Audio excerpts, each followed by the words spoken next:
बिस्मिल्लाहिर्रहमानिर्रहीम। अस्सलाम वालेकुम बच्चों, कैसे हैं आप लोग? उम्मीद है ठीक होंगे।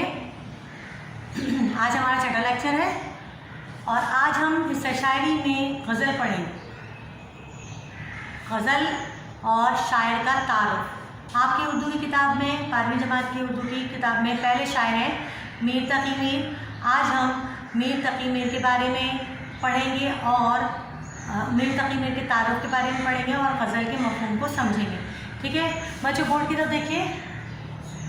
हिस्सा शायरी में आपके पास है आज उर्दू गज़ल। ठीक है, उर्दू गज़ल का मफ़हूम और फिर मीर तकी मीर का तारुफ। ठीक, पहले तो मैं आपको ये बता दूं कि आपने फर्स्ट ईयर में भी मीर तकी मीर को पढ़ा और गज़ल भी पढ़ा, गज़ल के का मफ़हूम भी पढ़ा, गज़ल की इब्तिदा, गज़ल का इर्तिक़ा, इन सब चीज़ों को समझा। ठीक है, लेकिन चूँकि फर्स्ट ईयर में आपने अभी बोर्ड का पेपर नहीं दिया तो कॉलेज का पेपर आपने दिया था, आपको इस बात का आइडिया है कि ये सवाल किस तरह से आता है। बोर्ड ने ये पेपर में, बोर्ड के पेपर में ये सवाल हिस्सा जी में 8 नंबर पे आता है, शायर के कलाम पर तबसरा कीजिए। ठीक है, जब शायर का नाम दे दिया जाता है 3 ऑप्शन होते हैं, एक के बारे में करना होता है। ठीक है, जैसे कि आपने मीर तकी मीर के बारे में कर रहे हैं तो बेटा जब शायर के कलाम पे हम तबसरा करते हैं तो सबसे पहले हम क्या करते हैं, ये सारी हेडिंग की सूरत में मैंने आपके बोर्ड पर ये हेडिंग मेंशन कर दी है और हेडिंग में किस तरह क्या लिखते हैं ये आपको मैं तफसील से तो नहीं लेकिन मुख्तसरन बताऊंगी, उसे तफसील से आप खुद कर सकते हैं। मैं सब के बारे में वाज़ेह कर दूंगी कौन सी हेडिंग में क्या लिखा जाता है। उमूमन मैंने बोर्ड की कॉपियाँ चेक करते हुए बच्चों को देखा है कि बच्चे समझते हैं कि एक शायर के बारे में याद कर लो, बाकी की हेडिंग्स में वही लिख दिया जाएगा। तो ऐसा नहीं है, हर शायर की अपनी एक अलग इनफरादियत है, उनके अपने अलग लिखने का अंदाज़ है, लिहाजा आपको हर शायर के बारे में अलग अलग जो है समझना होगा और उनके बारे में बयान करना होगा। वैसे तो ये 15 हेडिंग का क्वेश्चन होता है, लेकिन अगर आप 11 भी हेडिंग सही कर लेते हैं तो आपको नंबर मिल जाते हैं, अच्छे खासे नंबर मिल जाते हैं। 15 नहीं तो 12 तो मिलते ही मिलते हैं। लिहाजा आपका फोकस होना चाहिए कि आपको ये हेडिंग किस तरह से करना है, किस तरह से इसको इस सवाल का आंसर आपको देना है, ये आपको ये चीज़ समझनी है। ठीक है, सबसे पहले हम पढ़ेंगे गज़ल का मफ़हूम। गज़ल क्या है? गज़ल के लफ्ज़ी मायने हैं औरतों से बात करना। ठीक है, दूसरे मायने हैं इसके हिरन की चीख। ठीक, ये दोनों मायने हैं और मैं आपको जो फर्स्ट ईयर में आपको बता चुकी हूँ, दोबारा से बता रही हूँ कि गज़ल जो है कदीम ज़माने में 2 मौज़ूआत पर लिखी और पढ़ी जाती थी। वो 2 मौज़ूआत कौन से थे? इश्क़ हक़ीक़ी और इश्क़ मजाज़ी। इश्क़ हक़ीक़ी क्या होता है? इश्क़ हक़ीक़ी होता है अल्लाह ताला से इश्क़। ठीक है, और इश्क़ मजाज़ी क्या होता है? इश्क़ मजाज़ी होता है उसके बंदे से इश्क़। तो कदीम ज़माने में जब शोरा ने शायरी शुरू की तो ये 2 मौज़ूआत पर शायरी की जाती थी। लंबी चौड़ी हो जाएगी अगर मैं इसकी इब्तिदा बताना शुरू कर दूँगी कि किसने शायरी की इब्तिदा की उर्दू शायरी में। जब इब्तिदा हुई तो शुरू में जो है इन्हीं दोनों मौज़ूआत पर शायरी के बाद जैसे जैसे ज़माना तरक्की करता गया जो है शायरी के मौज़ूआत का दामन वसी होता चला गया। ठीक है, और इसमें मौज़ूआत की भरमार हो गई। इन नए शोरा ने जो नए शोरा आए जिनमें अल्लामा इकबाल, हसन मोहानी, जोश पलेबादी, नज़ीर बर्बादी, इन लोगों ने शायरी को इश्क़ मजाज़ी और इश्क़ हक़ीक़ी से निकाल कर जो है माशरे के बहुत सारे मौज़ूआत पर जो है लेकर आए और उसको उन मौज़ूआत पर शायरी की। ठीक, तो ये तो था थोड़ा सा गज़ल का तारुफ कि गज़ल क्या होती है। गज़ल क्या होती है? गज़ल के बारे में थोड़ा सा मैं आपको बताती चलूँ कि गज़ल जो है 2 अशारों पर मुश्तमिल, जिसमें ताक़दात 5 की सूरत में गज़ल होती है अशार की सूरत में, और इसके शायरी के लिए ज़रूरी है कि उसमें औज़ान हो, यानी रदीफ़, काफ़िया वग़ैरह का जब तक शामिल ना हो जो है शायरी यानी गज़ल पूरी नहीं होती। शायरी में ज़रूरी होता है इन चीज़ों का ख्याल रखना। जैसे जैसे मैं आपको शेर की तशरीहात बताती जाऊँगी वैसे वैसे कवायद यानी कि ग्रामर की जो है तफसीलात भी बताती जाऊँगी कि कौन से शेर को कौन सा शेर कौन सा है ग्रामर की रूह से, रदीफ़ है, काफ़िया है, मक्ता है, मतला है, तलमी है, ये सारी चीज़ें। जब तक ये तमाम चीज़ें नहीं होंगी जो है अशार मुकम्मल नहीं होंगे, गज़ल मुकम्मल नहीं होगी। सही, ये है गज़ल का तारुफ। अब मैं आप आती हूँ शायर की तरफ। आपके पहले शायर का नाम है ख्वाजा मीर तकी मीर, ख्वाजा नहीं, मीर तकी मीर। और मीर तकी मीर का जो क्वेश्चन अगर आप करते हैं तो इसके लिए आपको ये 11 हेडिंग दरकार है। इन 11 हेडिंग्स में आपको क्या लिखना है ये मैं आपको बताऊँगी कि सबसे पहले आपको लिखना है शायर का तारुफ। देखिए, जब भी किसी चीज़ के बारे में लिखा जाता है तो उसके बारे में उसका पहले तारुफ पेश किया जाता है, उसकी इब्तिदाई ज़िंदगी बताई जाती है, उसके बाद आप बाकी की हेडिंग लिखेंगे। लेकिन उमूमन ऐसा होता नहीं, बच्चों को क्वेश्चन समझ आता नहीं और बोर्ड की कॉपी चेक करते वक्त हमने ये हमारा ये मुशाहिदा है कि बच्चों ने तारुफ के अलावा सब कुछ लिखा है, तारुफ नहीं लिखा। लेकिन आपको सबसे पहले तारुफ पे फोकस करना है कि जिसके बारे में हम लिख रहे हैं वो कहाँ पैदा हुआ है, उसने ज़िंदगी में क्या किया है और उसकी ज़िंदगी कैसी गुजरी है, उसके साथ क्या क्या हालात रहे हैं, वो सब आपको तारुफ यानी कि हालात ज़िंदगी में पेश करना है। फिर उसके बाद की हेडिंग्स में पेश करना है। अब वन बाय वन मैं आपको हेडिंग के बारे में थोड़ा थोड़ा मुख्तसरन बताती जा रही हूँ। गौर से सुनिएगा बच्चों और इसको समझिएगा। आज हमारा लेक्चर सिर्फ समझने और सुनने वाला है। नेक्स्ट लेक्चर में जब मैं आपको अशार की तशरीहात बताऊँगी तो उस वक्त आप रजिस्टर और किताब लेकर बैठिएगा ताकि साथ साथ आप लिखते जाइए। ठीक है। तारुफ में मैं सबसे पहले आपको मीर तकी मीर का तारुफ पेश करूँगी। मीर तकी मीर को खुदाए सुखन और शहंशाह गज़ल कहा जाता है। मीर तकी मीर अकबराबाद आगरा में पैदा हुए। अपने दौर के बुलंद शायर कहलाए। ठीक है। इब्तिदाई उम्र में वालिदैन की वफ़ात हो गई। वालिदैन की छोटी उम्र में वालिदैन की वफ़ात के बाद चचा ने परवरिश की। चचा के घर बड़ी मुश्किलात बड़ी परेशानियाँ उठाई, लेकिन वहाँ पर उन्होंने तसव्वुफ़ की तालीम हासिल की। चचा के इंतकाल के बाद माशी बदहाली का शिकार रहे और जो है लोगों के सितम ज़रीफ़ों का शिकार रहे। वहाँ से निकले, दिल्ली आए और अपने चचा मामू जो अपने वक्त के एक बड़े शायर थे सिराजुद्दीन आरज़ू के घर में क़याम किया, लेकिन वहाँ भी हालात में उनका साथ नहीं दिया और मुसलसल सितम ज़रीफ़ी और बेरहमी का शिकार रहे। मुसलसल हादसात ने उनकी ज़िंदगी को उनको ख़ुद को हसास बना दिया और तलाश माश में दिल्ली में कई मुतअद्दिद उमराओं का जो है मुलाजमत भी की, लेकिन उनका जो है मुफलिसी और उनकी गुर्बत दूर ना हो सकी। ठीक है। मुसलसल हादसात की वजह से उनकी मिजाज में क़ुनूतियत और यासीत पैदा हो गई थी। मोहब्बत और मज़ीद उनकी जो है मोहब्बत में नाकामी ने उनको बिल्कुल जो है दिल बर्दाश्त कर दिया। ख़ुद पर बड़ा नाज था, समझते थे कि मेरी शायरी जो है आने वाले वक्तों में बहुत मेरी शायरी को पजीराई मिलेगी और अपनी शायरी पर बड़ा नाज था और कहते थे कि मेरी शायरी जो है दुनिया को समझ आएगी मेरे जाने के बाद, और हकीकत भी है। लेकिन अपने आप के बारे में दुनिया में ही उनकी शायरी को जो है मशहूर हो गई थी और लोग उनको मानने लगे थे। लेकिन जो है उन्होंने कभी भी अल्लाह ताला से किसी बात पर शिकवा नहीं किया। उनकी शायरी में दुख दर्द गम तकलीफ़ें सब कुछ नज़र आएगी, लेकिन मायूसी आपको उनकी शायरी में नज़र नहीं आएगी। खुद अपने बारे में इतनी कॉन्फिडेंट थे कि मेरी शायरी बहुत अच्छी है और मैं बहुत अच्छा शायर हूँ, आने वाले वक्तों में लोग मुझे जानेंगे मानेंगे। अपने बारे में कहते हैं सारे आलम पे हूँ छाया हुआ, मुस्तनद है मेरा फरमाया हुआ।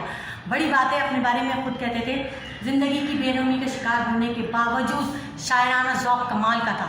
इनकी शायराना अज़मत का एतराफ़ बहुत सारे शोरा ने किया है। हालात ज़िंदगी बता दी मैंने। दूसरी हेडिंग आई इनकी शायराना अज़मत। लोग जितने भी उस वक्त के बुलंद पाए के शायर थे उन सब ने उनकी शायराना अज़मत को माना, सराहा, उन्हें ख़राज तहसीन पेश करते हुए बड़े उस वक्त के बड़े बड़े शायर, उनके बाद आने वाले शायरों ने उनके बारे में क्या कहा यह मैं आपको शेर की सूरत में बता रही हूँ और आपको भी ऐसे ही लिखना है। जैसे उस वक्त उनके बाद के शायर गालिब, मिर्ज़ा गालिब जो ख़ुद पसंद शायर थे लेकिन मीर के बारे में कहते हैं, दिखता कि तुम ही उस्ताद नहीं हो गालिब, कहते हैं अगले ज़माने में कोई मीर भी था। मतलब खुद पसंद होने के बावजूद गालिब भी उनकी इस बात से उस बात को मानते थे, उनकी अज़मत का एतराफ़ करते हुए कहते हैं कि वाकई उर्दू अदब में मीर से ज़्यादा अच्छा कोई शायर नहीं, जिसने मीर से पहले जो शायर था मीर जिसने उर्दू में बेहतरीन शायरी की है। ठीक है। उनकी अज़मत का एतराफ़ सौदा भी करते हैं। उस वक्त के मीर सौदा बहुत बड़े अपने बुलंद पाए के शायर थे।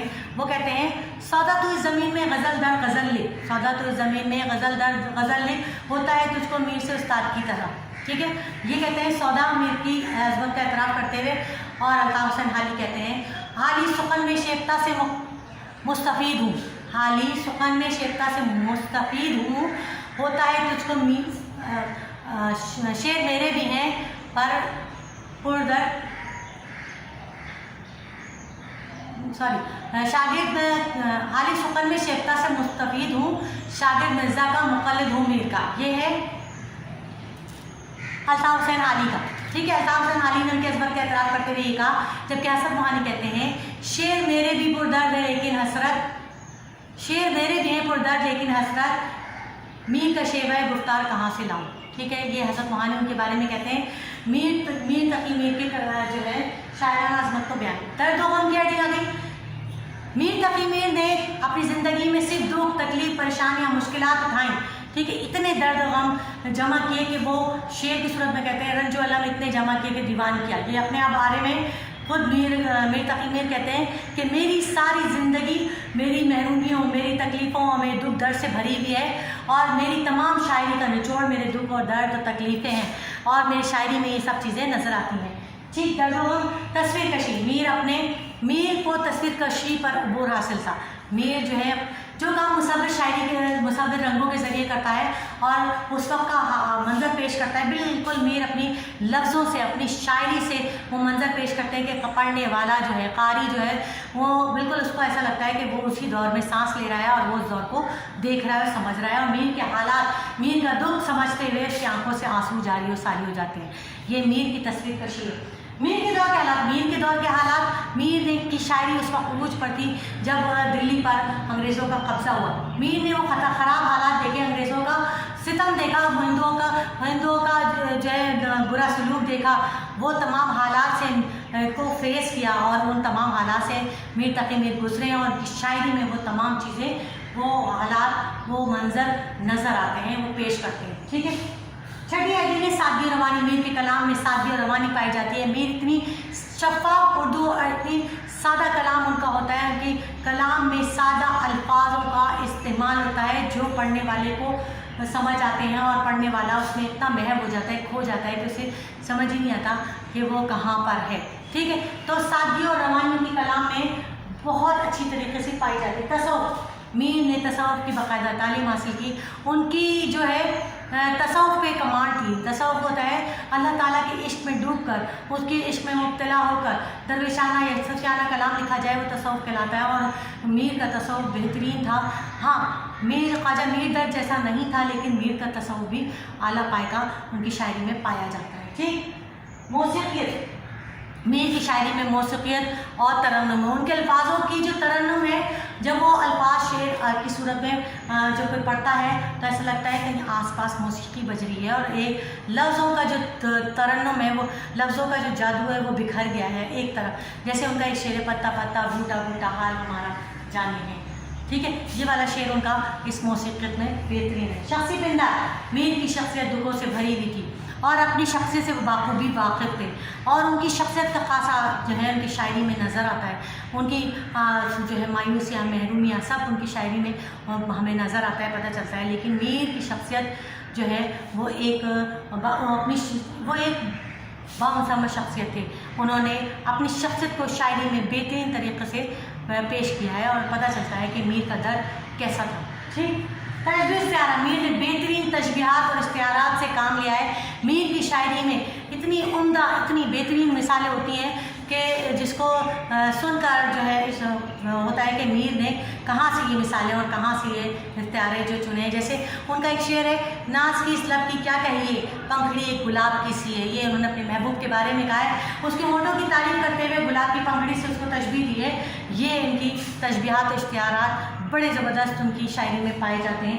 آخری ہیڈنگ ہوتی ہے ناقدین کی آرا، ناقدین یعنی تنقید نگار۔ تنقید نگار جب کلام پہ تبصرہ کرتے ہیں تو وہ بیان کرتے ہیں کہ کلام میں کیا کیا خوبیاں اور کیا کیا خامیاں ہیں، وہ بیان کرتے ہیں، اور بہت سارے ہمارے ایسے ناقدین ہیں جنہوں نے لوگوں کے مطلب شاعروں کے اور نثر نگاروں کے بارے میں تنقید کی ہے یا ان کے بارے میں رائے دی ہے کہ ان کا کلام کیسا ہے۔ ان کے بارے میں مجنوں گور گپوری کہتے ہیں اردو شاعری بھی اپنا خدا رکھتی ہے اور وہ میر کہلاتا ہے۔ یہ مجنوں گور گپوری صاحب میر کے کلام کو پڑھنے کے بعد کہتے ہیں، اور مولوی عبداللہ کہتے ہیں میر کا کلام قیامت تک زندہ رہے گا۔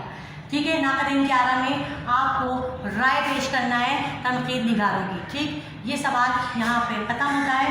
ٹھیک ہے، آپ کو میر تقی میر کے 15 ہیڈنگس اور 11 ہیڈنگس میں سے میں نے تفصیل سے بتا دیا، وہ مختصراً بتا دیا، اور آپ اس کی تفصیل سے اس سوال کو کریں گے، اور اس کو جو ہے اس سوال کو اسائنمنٹ کی صورت میں، ہوم ورک کی صورت میں آپ یہ काम करेंगे 15 हेडिंग्स के साथ, और तारुफ पे फोकस कीजिएगा। बाकी की हेडिंग्स भी जिस तरह मैंने आपको समझाई हैं उसी तरह कीजिएगा। आज का लेक्चर यहीं ख़त्म होता है। अगले लेक्चर में हम आपको अशार की तशरीहात, मीर की पहली गज़ल की अशार की तशरीहात समझाएंगे। लिहाजा किताब और रजिस्टर लेकर बैठिएगा। इस वक्त के लिए इतना ही, इजाज़त दीजिए। अल्लाह हाफ़िज़।